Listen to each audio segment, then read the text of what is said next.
Hello, and welcome to my presentation on David Walker's unique execution of the spoken word, how tone indicators change the meaning of literature. We'll just get right into it. So here's the table of contents of how we'll be going about it. The first section will talk about David Walker himself, who he is, what is he known for. The second, we'll be talking about Walker's appeal, what it is, and what it sets it apart from other abolition texts of that time. The final section will be about the forgotten speech, as I've said here, or the only other piece of literature that David Walker has ever published, at least to our knowledge.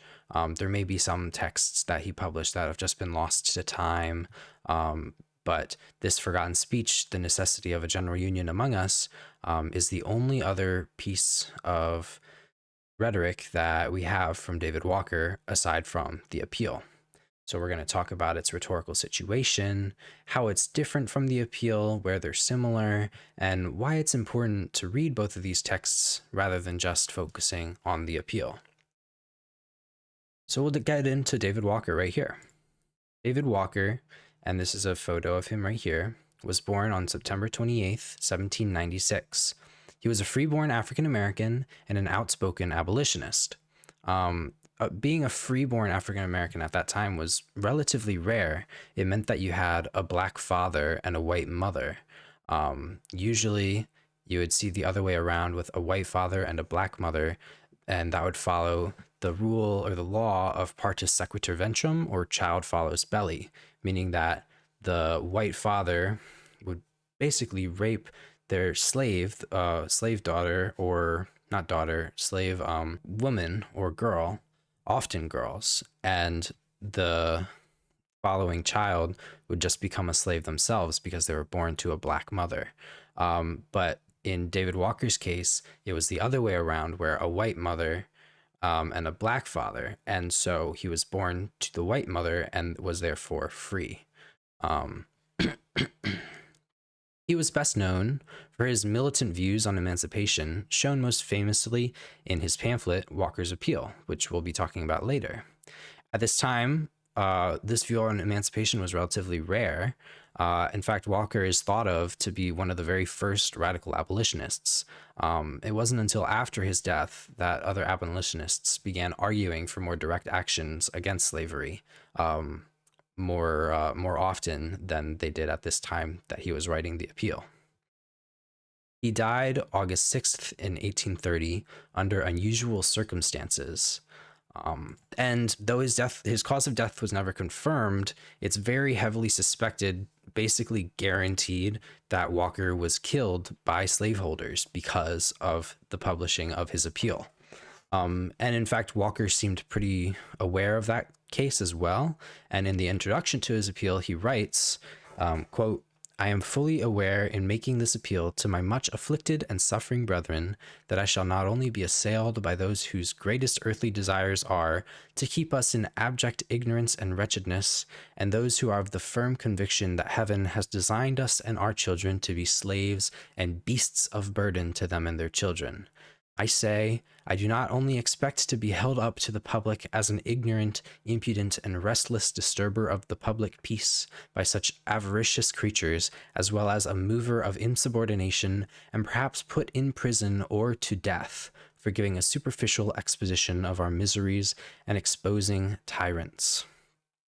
So you can see he was very well aware that his views on emancipation and slavery and his publishing of this appeal could very well get him killed. And unfortunately, that's almost certainly what happened, as he only died several months after his final edition of the appeal was published.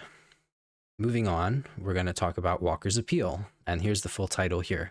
Walker's Appeal in 4 articles, together with a preamble to the colored citizens of the world, but in particular and very expressly to those of the United States of America. So let's talk about what is Walker's Appeal. It was revolutionary. The content of the appeal was some of the most militant and revolutionary rhetoric in the abolition era, calling for a violent uprising against slavery and slaveholders.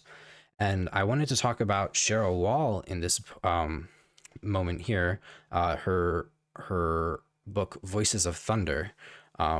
In Cheryl Wall's book, David Walker is only one of the many examples of a voice of thunder, but nearly all of her other inclusions were speeches, whereas David Walker's was written. And that just goes to show how powerful his rhetoric actually was. And as we'll get into later, Walker made it so that his words basically leapt off of the page, making a written text seem as if it was spoken aloud, which is very powerful. Then the other buzzword that I have here is shocking. Walker's pamphlet worried slaveholders so much that they immediately banned the pamphlet from being read by or read aloud to slaves and attempted to ban further publications of the appeal. Now, luckily, their bans on the publication failed because that would have been against the First Amendment, free speech. But it just goes to show that even these slaveholders knew how powerful this appeal would be if it got into the hands of their slaves. Now let's move on to the appeal itself. Why is it so strong? What sets it apart? And the biggest thing here is the typography. And you can see an example here. O ye Christians. And I don't know if you can see, but this Christians is italicized, and then it has 3 exclamation points. And these exclamation points actually have spaces in between them to just add to the effect of the anger, I suppose, that Walker is trying to convey here. But this isn't just a single instance in the appeal.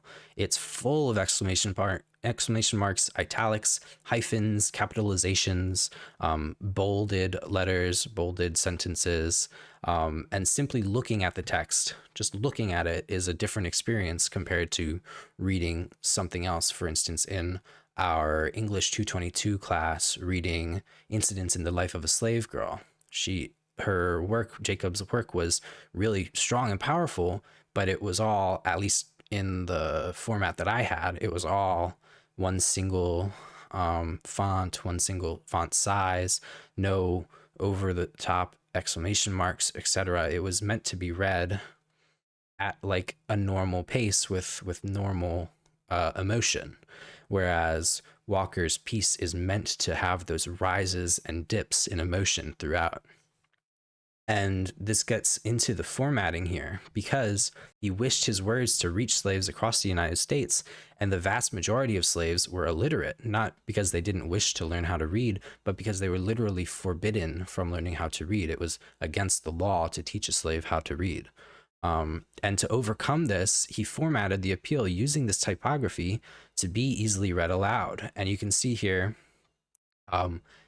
him saying, all colored men, women, and children try to procure a copy of this appeal and read it, or get someone to read it to them. So he knew that he was going to ask people to read it aloud rather than just simply read it. And the typography that makes the appeal unique is exactly the formatting that allows any literate person to read the appeal to a crowd of illiterate slaves.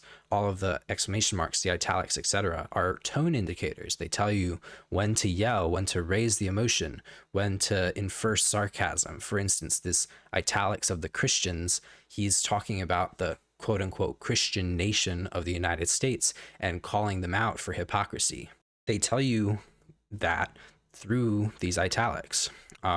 They also tell you when to pause, when to lower the emotion, or anything else that a speaker may need to do when conveying their message to an audience. And the way that he uses this typography and the formatting really keeps the original meaning of what Walker himself meant when he was writing it, so that anyone who has the ability to read and speak aloud can maintain that same definitions. Now we'll move on to the forgotten speech, which is the necessity for a general union among us. Again, like I said, it's the only other piece of literature we have from David Walker that we know of. So I wanted to start by including the quote that's the title is taken from. And it says, "Do not 208 years' very intolerable sufferings teach us the actual necessity of a general union among us?" And here Walker's saying, like, they have gone through over 2 centuries of oppression and slavery and horrible, horrible things getting done to them, they don't need any other reason to know that they need to band together and fight back against the institution of slavery. So we'll talk about the rhetorical situation here. Obviously, the author slash speaker is David Walker himself, and he was giving this speech to the Massachusetts General Colored Association on December 19th, 1828, which is almost a year before Walker's appeal was published in September of 1829. The subject was the current state of slavery and abolition. And to get more specific on this subject, the exigence, or what David Walker was trying to respond to, was how ineffective gradual emancipation had been at that time. And so he wrote this speech, and the purpose was to denounce African Americans who were sitting idly and just waiting for other people to secure freedom for them. And he was proposing a more hands-on, unity-based approach to emancipation. He speaks of how over 2 million African Americans were living in the United States, and only like 500,000 of them were a third of the way free. And he's saying how if even those 500,000 banded together and fought together, they would be able to achieve so many greater things than any of the rest of gradual emancipation was able to do in the past, however many decades that they've been trying to abolish slavery. So where does the speech differ from Walker's appeal, and why? There's a lot of similarities between the appeal and the necessity for a general union among us. A lot of the same rhetorical strategies are used, such as rhetorical questions, sarcasm, irony. The difference is really the tone of the piece. Though the general message and rhetoric in both pieces are the same, the tone of the necessity is much softer and less radical when compared to Walker's appeal. Walker was speaking in front of a crowd that was largely in favor of gradual emancipation. He wished to express his belief in a more militant approach while dampening the more radical rhetoric that he later used in Walker's appeal. And I have two examples here where in the necessity, he says, "I ask you, in the name of God and of Jesus Christ, shall we suffer such notorious villains to rest peaceably among us?" He says, "shall we" here, and over here in Walker's appeal, he's more demanding. He says, "Oh, my colored brethren, all over the world, when shall we arise from this death-like apathy and be men?" And again, there's that typography there, that double exclamation mark. The only difference is when shall we versus shall we. He's asking, are we going to continue allowing this to happen? And the implied answer is no, we will not suffer these notorious villains. But he does not give an answer of like when they will start fighting back against it. Whereas in Walker's appeal, he says, when will we arise? When shall we arise? It is a definite thing that will be happening in the future, as opposed to over here in the necessity saying, will it happen in the future? And over here is saying it will happen, but when? And I think that the tone really is the biggest difference between the two pieces. It's much more laid out in Walker's appeal, not just in this section here, but in all of the sections. It's much more this will happen, not it may happen. And now to get into why should we read both Walker's appeal and the necessity together as opposed to separately or only focusing on the appeal. As in my research, there were literally 0 sources that focused on his speech, and there was only one that even mentioned his speech, and it was in a footnote about the appeal. That's why I've called it the forgotten speech, is because it's kind of a shame that this has been forgotten. Nobody is focusing on it. It's been overshadowed by the appeal because of how powerful its rhetoric is and how famous it's become because of the typography and everything that makes it so unique. But everything that was in the appeal was grounded from the necessity. Over a year before it was the appeal was published, all of the message, all of the arguments was in the necessity for a general union among us. And I feel like many scholars have glossed over that fact to talk about the more famous, more flashy speech or text of the appeal. And that's why I said here, though Walker's speech is much less popular than the fiery appeal, because I believe fiery is a great word for it, what it is, it's important to read both to get the full picture of what Walker was trying to achieve. And seeing from the necessity that he has a background in oration makes his formatting and typography and his decision to write it in a way that can be written or read aloud makes much more sense. And he's able to elevate his message and spread it much farther in the appeal because of all of the oratorical strategies that he includes in the appeal that came from the necessity. And additionally, we can see how Walker's message fell kind of flat in the necessity because the tone difference is much more set back. It's much calmer because he was tailoring it to a crowd that was pro gradual emancipation. He was an anomaly at his time. There were not many radical abolitionists at that time. Contrastingly, the appeal, having much more powerful, much stronger emotion, even though its message is nearly identical to the necessity, it was targeted towards a much broader audience, and therefore he didn't need to take a step back from his views. He could fully lean into what he wanted to say because he didn't have to worry about being turned down, basically, by gradual emancipation abolitionists. That's why I feel like it's really important to read the necessity as a context for reading the appeal. The appeal is over, I think, 80 pages long, maybe 70 pages long.